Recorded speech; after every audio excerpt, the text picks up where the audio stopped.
अर्जक समाज के राष्ट्रीय संयोजक गौरी शंकर जी, हम आपसे ये जानना चाहते हैं कि देश को आज़ाद हुए इतने साल हो गए और भारत में संविधान भी लागू है, लेकिन आज भी लोग समता, स्वतंत्रता, बंधुता के लिए लोग आज भी लड़ाई मिल रहे हैं। ऐसा कब तक करते रहेंगे, कब तक लड़ते रहेंगे, इसके बारे में आपका क्या ख्याल है? वास्तव में इस देश में भारत का संविधान लागू हुआ, जिसमें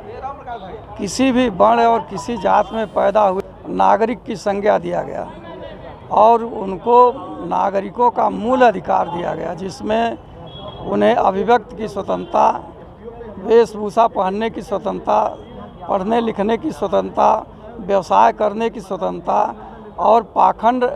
चमत्कार, अंधविश्वास आदि को दूर करने के लिए व्याख्यान दिए जाने की स्वतंत्रता, मीटिंग करने की स्वतंत्रता, सारी बातें उसमें भारतीय संविधान में व्यवस्थित कर दिया गया है। लेकिन इस देश के शासकों ने भारत के संविधान की तो शपथ लिया, लेकिन भारतीय संविधान को जन जन में पहुंचाने का काम उन्होंने नहीं किया और इस देश की जनता भारत के संविधान में जो उनके मूल अधिकार दिए गए हैं उसके बारे में खुद उसको जानकारी नहीं है और इस देश की जनता के बीच में मनुस्मृति, रामायण, गीता, कुरान आदि धार्मिक पुस्तकों को वितरित करने का काम किया गया है और उन्हीं किताबों को सत्य मान करके इस देश की जनता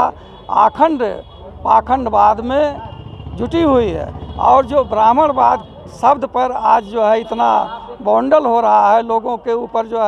ये मुकदमे दर्ज किए जा रहे हैं। ब्राह्मणवाद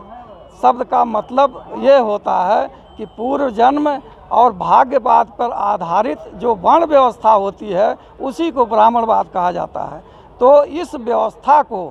जो लोग चलाना चाहते हैं वो ब्राह्मणवाद के समर्थक हैं, लेकिन जो भारतीय संविधान के तहत नागरिकों के मूल अधिकार के हिसाब से देश को चलाना चाहते हैं वो उस ब्राह्मणवाद विचारधारा के अलग वाले स्थिति में हैं। इसीलिए इनका संघर्ष अनवरत इस देश में चला आ रहा है। और आज हमारे जो शिक्षक हैं उन्होंने कहा कि जब इस देश में आतंकवाद ने, आतंकियों ने धर्म पूछ करके गोली मारने का काम किया, तो इस देश के अंदर जो ब्राह्मणवाद है वो जाति पूछ करके उनके साथ भेदभाव करता है, आचरण करता है, उनके शादी विवाह में घोड़ी पर नहीं चढ़ने देता है या उनको सम्मान नहीं देता है। तमाम बातें इस देश में ब्राह्मणवाद के नाते ही चल रहे हैं। इसी नाते ये देश पीछे जा रहा है। दुनिया के सारे पैमाने पे दुनिया में जो बौद्ध धर्म है, तमाम वैज्ञानिक धर्म को मानने वाले लोग हैं, वो आज विकसित राष्ट्र के रूप में पूरे विश्व में अपना परचम लहरा रहे हैं। किम जोंग जो पूरे दुनिया में ऐसा शासक माना जाता है कि जो अपने मिलिट्री के लोगों को गोली मारने का, उसने बाबा साहब डॉक्टर भीमराव अंबेडकर के संविधान को सम्मत बताते हुए उसकी